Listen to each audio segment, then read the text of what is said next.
ভাস্কর, সংসদ ভেঙে দেওয়ার বিষয়ে বিস্তারিত কি তথ্য রয়েছে আপনার কাছে? নুডলস খান নাই তো নুডলসই খান নাই।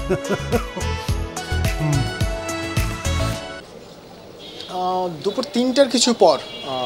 রাষ্ট্রপতির পক্ষ থেকে অর্থাৎ রাষ্ট্রপতি বঙ্গভবনের প্রেসিংয়ের পক্ষ থেকে কিন্তু গণমাধ্যমকে নিশ্চিত করা হয়েছে যে বর্তমান যে সংসদ অর্থাৎ বিগত সরকারের সময় যে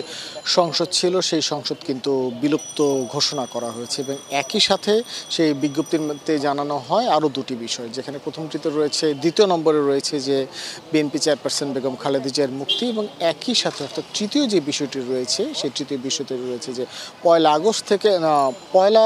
জুলাই থেকে 5 আগস্ট পর্যন্ত বৈষম্য বিরোধী আন্দোলনের সাথে জড়িত যে সকল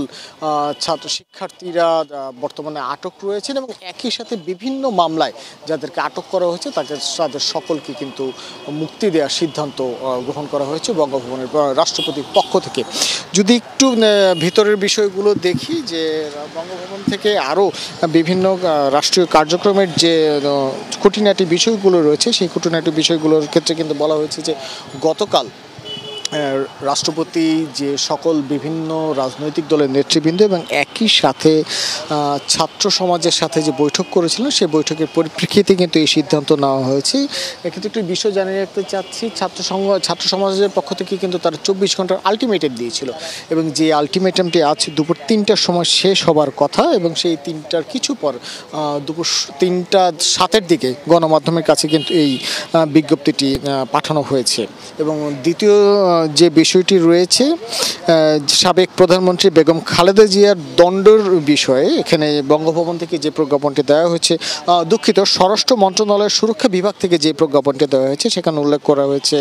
বিএনপি সাবেক প্রধানমন্ত্রী বেগম খালেদা জিয়ার দণ্ড মুক্তির বিষয়ে আইন বিচার ও সংসদীয় বিষয়ের প্রজ্ঞাপন, সেক্ষেত্রে তাকে 2টি মামলা থেকে দণ্ডাদেশ মৌকুফপূর্ণ যে নির্দেশ অর্থাৎ দণ্ড মৌকুফপূর্বক যে নির্দেশ সেই 2টি নির্দেশের বিষয় কিন্তু বঙ্গভবনের পক্ষ থেকে উল্লেখ করা হয়েছে। এবং প্রথম যে বিষয়টি যে সংসদ ভেঙে দেওয়া, রাষ্ট্রপতির পক্ষ থেকে কিন্তু বলা হয়েছে রাষ্ট্রপতি গণপ্রজাতন্ত্রী বাংলাদেশ সংবিধানের 48(3) অনুচ্ছেদ অনুযায়ী দ্বাদশ জাতীয় সংসদ কিন্তু বর্তমান যে রাষ্ট্রপতি মোহাম্মদ শাহাবুদ্দিন তিনি কিন্তু ভেঙে দিয়েছেন। সব পরবর্তী যে বিষয়টি রয়েছে যে অন্তর্বর্তীকালীন সরকার গঠন, যেহেতু সংসদ বিলুপ্ত করা হয়েছে সেক্ষেত্রে আগামীতে রাষ্ট্র কিভাবে চলবে সেই অন্তর্বর্তী সরকারের রূপরেখা কিন্তু বিভিন্ন পক্ষ থেকে তুলে ধরা হয়েছে। এখন দেখা যাক বঙ্গভবন তার যে সকল